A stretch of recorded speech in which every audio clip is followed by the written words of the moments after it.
Hey, Facebook or YouTube family. Just wanted to say hi here from the Zevallos home. My wife and I were excited to keep talking about The Maid from Netflix because we both have been watching that show. Don't watch this video if you haven't watched the second episode because then spoiler alert to the max. And so we just want to talk about how, us both as wellness coaches, we're always looking on how you can easily process your emotions. What can you do on a personal basis to kind of avoid that guy at the bar in the second episode, which we'll talk about, and like how to kind of maneuver your way. I know she has a lot of life lessons herself, me too, and just what would we have done if things were different, or now that we have the mindset now. And so hopefully, if you know someone who's been going through domestic violence, obviously it's still Domestic Violence Month, maybe this video might serve them in some way. Feel free to share this video with them. And so, yeah, this is just our opinion. We just wanted to share kind of what we've learned. And I'll start, okay? So, unless you want to start. You're fine, go for it. Okay, you can start. Just kidding. Okay, so the first thing is, where do you find your associations, right?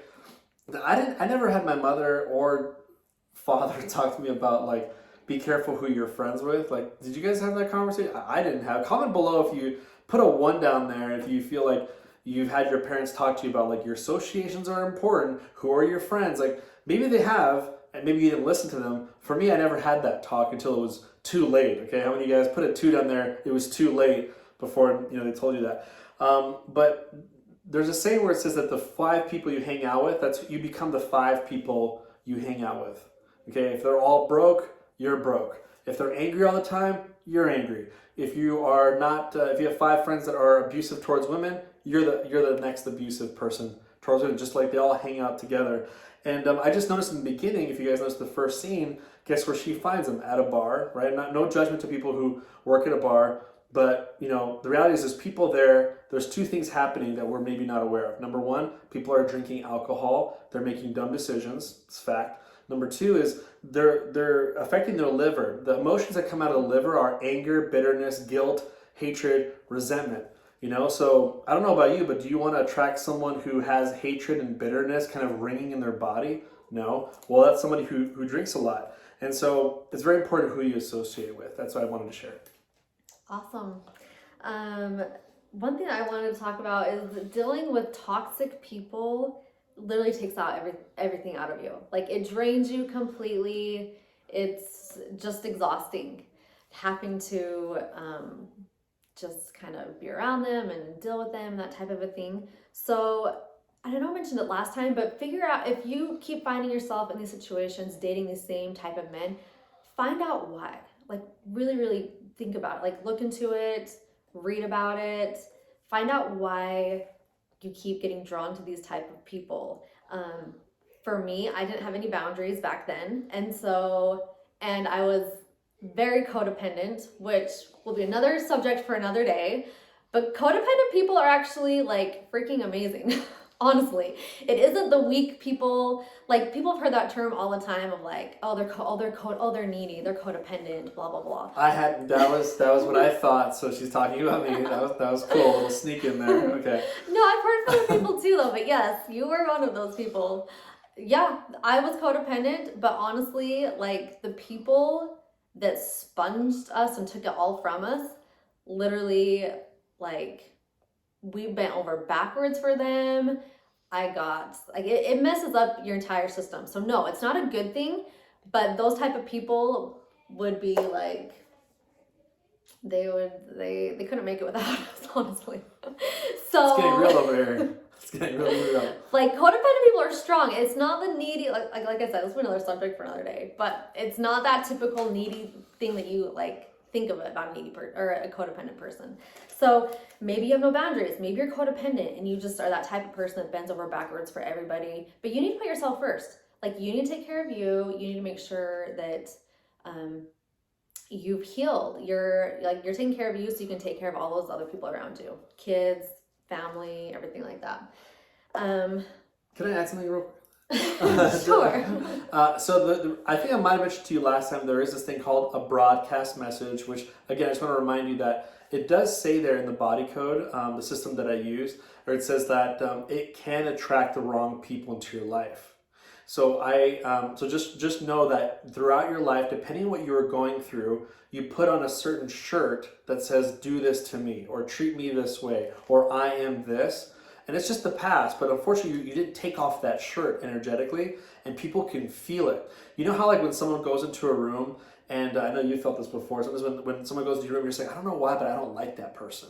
You guys ever felt that? Put a 0 down there. I'm not trying to say like... Maybe not don't like that person, but something feels off. Yeah, about or something, their energy, or something feels off. I don't know why, but I don't trust that guy. Something's yeah, off. I don't trust that guy, or I don't want to talk to that person, or I'd rather not be alone near that guy. There's some bad energy going off. That person probably has a broadcast message like avoid me or look down upon me, and then so we do that. So our subconscious is reacting to what they're putting out there. So you may want to talk to your practitioner, remove those broadcast messages, and you'll notice that you'll elevate in associations. Sorry for cutting you off. No, that's great. That's great, because with that too, you can also like, just like you said, they're like, you found interesting broadcast messages in me of back in the past, and it's interesting because it's like, oh yeah, that's why he was doing blank or blank to me. It's like I was telling him to. That broadcast message you're putting out there, it's like almost giving him permission to do it. Oof. So ouch. Yeah, no, it's alright. It's just people don't like to hear that. People don't like to hear like I know, and it's not excusing their behavior at all. Like, so don't think that I'm ever like excusing their behavior, but it's almost like we're telling them to do that. And so I don't know, it's just an interesting thing. It is interesting. I cut you off on something. That's okay. Another thing I was going to say is like, so when you're going through the true healing process,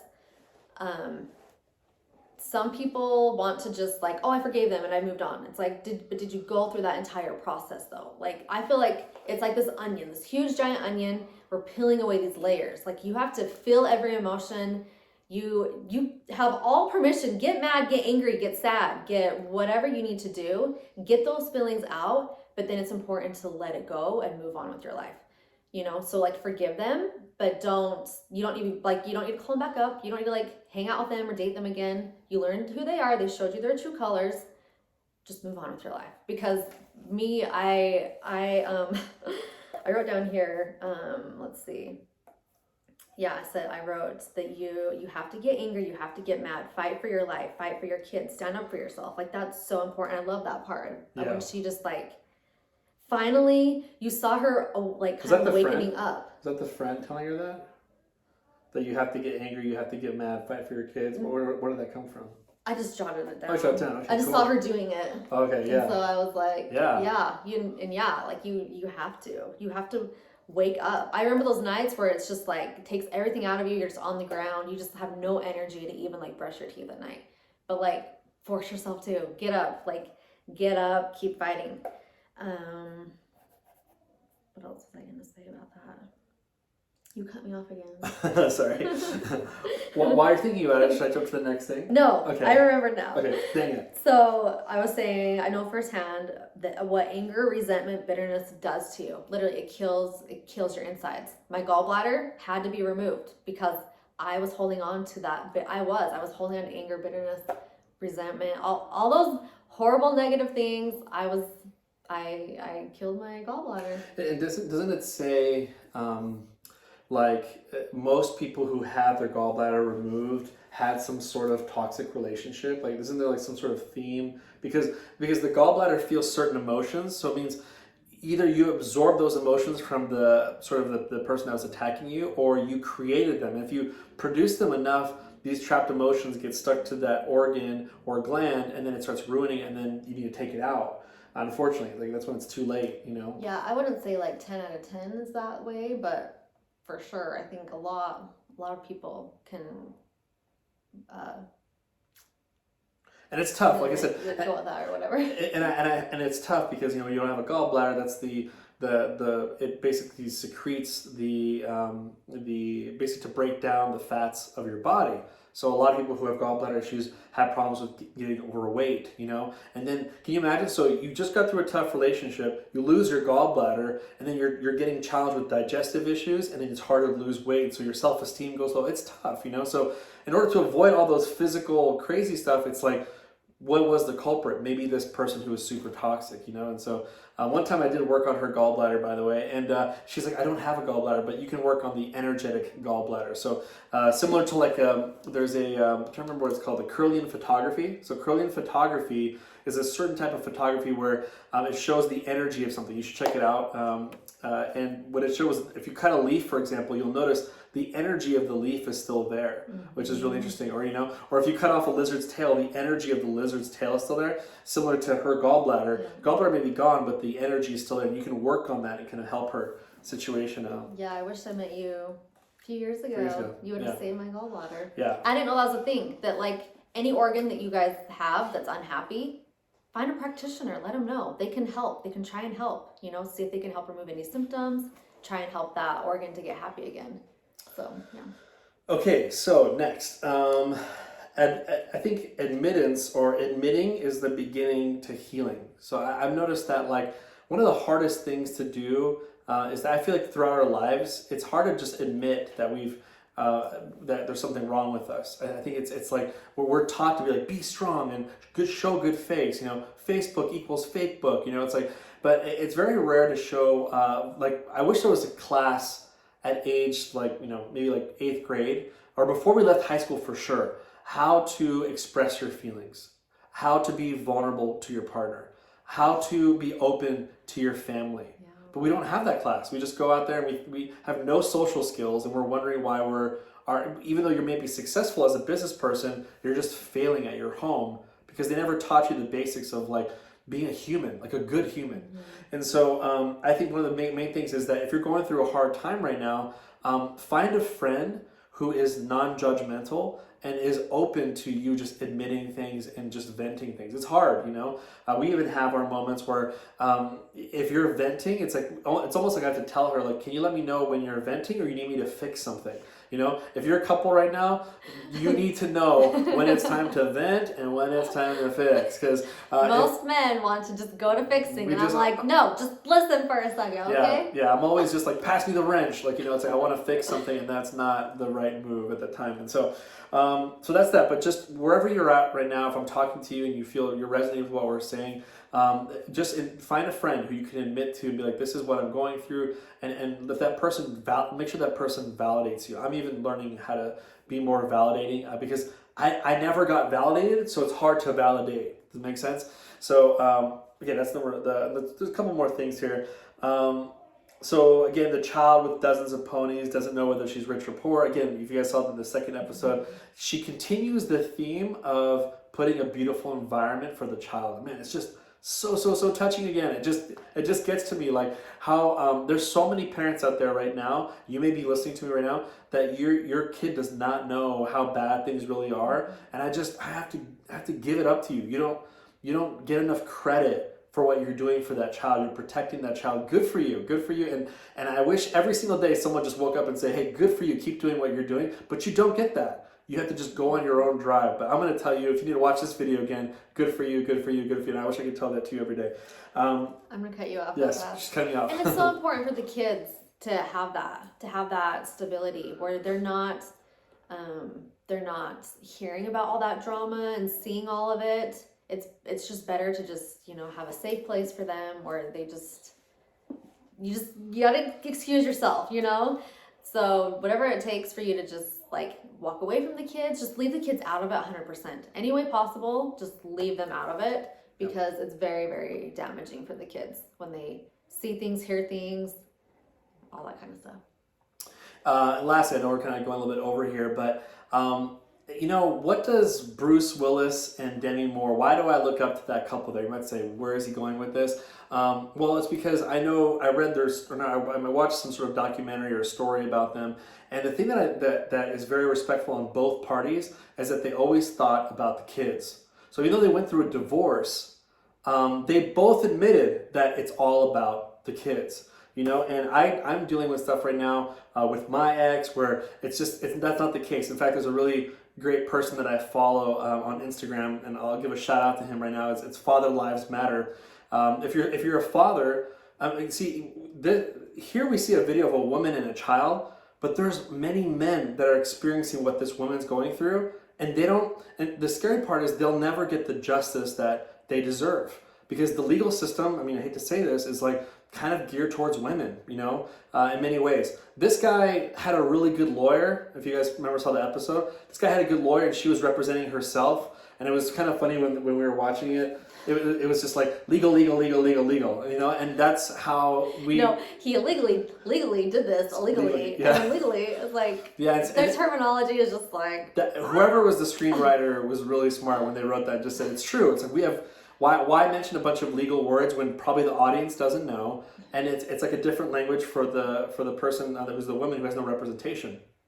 So most people out there, you know. Most people out there, yeah, and that's the way the legal system is. It was meant for us to create a language or vernacular that civilians cannot understand, and to really abuse the father and mother who are already going through a traumatizing time. So again, if you're a father watching this, you know, go follow Fathers Lives Matter. It's a guy who's has a nonprofit organization, and he's also caring for men. I bet there's a ton of for women as well.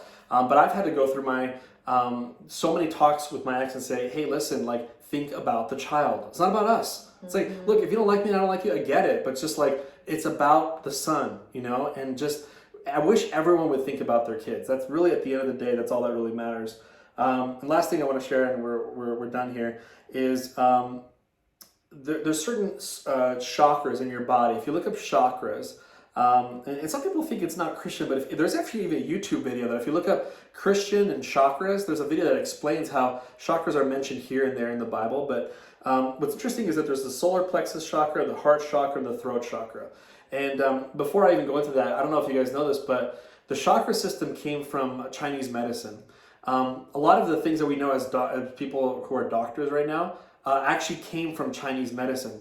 And the first system they found, before they found any other system in our body, was the chakra system. So it's almost like an invisible system over our physical system. So that's pretty deep.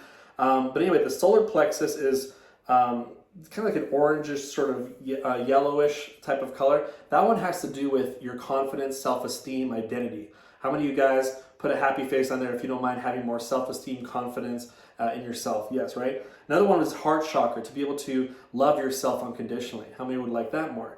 And the third thing is throat chakra, to be able to express your truth, right? So if you're going through a tough time, let's say you have to go to court and you're going through issues with your daughter or your son, I would swipe your head like this, and I would just say, I'm resetting my solar plexus, I'm resetting my heart chakra, and I'm resetting my throat chakra. So what you're doing is, technically when we go to court, we're self-abusing ourselves, being hard on ourselves.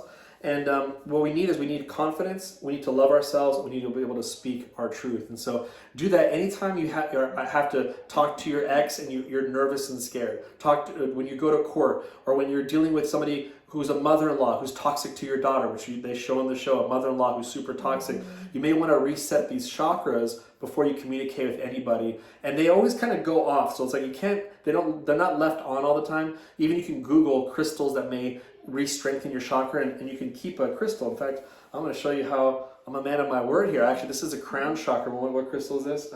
You would know. Oh my gosh.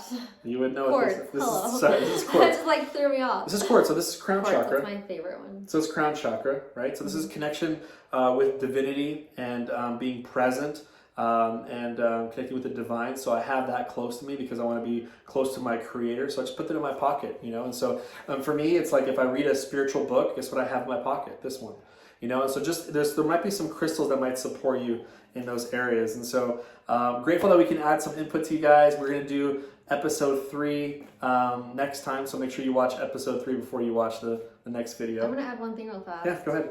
20 seconds.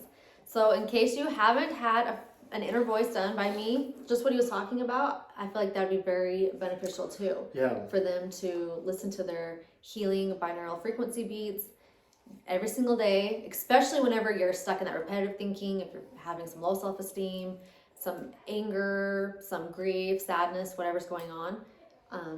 Let's throw that in for free. Anyone that hasn't had one yet, comment below. We'll send you a link of where you can get yours. And I'll give you a lot more information then. But that was very impromptu, by the way. So that wasn't planned at all. So she just gave you guys a gift. Basically, she was just saying, if you haven't done an inner voice scan, just go ahead and comment below inner voice. She'll reach out to you. It's just something that we're giving kind of away for free, in this case, to help you to stabilize your emotions. Okay, I don't know about you, but I would like to wake up in the morning, and when my emotions are going woo, all weird, how about imagine listening to something, a meditation that's specifically made to your frequencies to help you out. A lot of us go on YouTube and go binaural beats and all that stuff like that, but that's not custom to you. Yeah. You see, that's this will be completely 100% customized to you, your three most overworked, overused emotions, and the most suppressed emotion. And it'll have a mini vital report too, showing you where those emotions are affecting the physical parts of your body that may be a little bit unhappy. So. All right, so there's our little gift to you. So I'm going to go ahead and put Inner Voice down there. Thank you guys for tuning in. Hopefully you gained some gold nuggets. Comment below where you're watching this from, and also what things stood out to you. Maybe some feedback on what we said, or maybe something that you wanted to add to what you learned from the show. We love to learn as well. We're not like these amazing, we know everything. It's like we love to learn from you guys as well. So comment below anything, and I look forward to your feedback, and we will see you guys next time. Bye. Take care. Bye.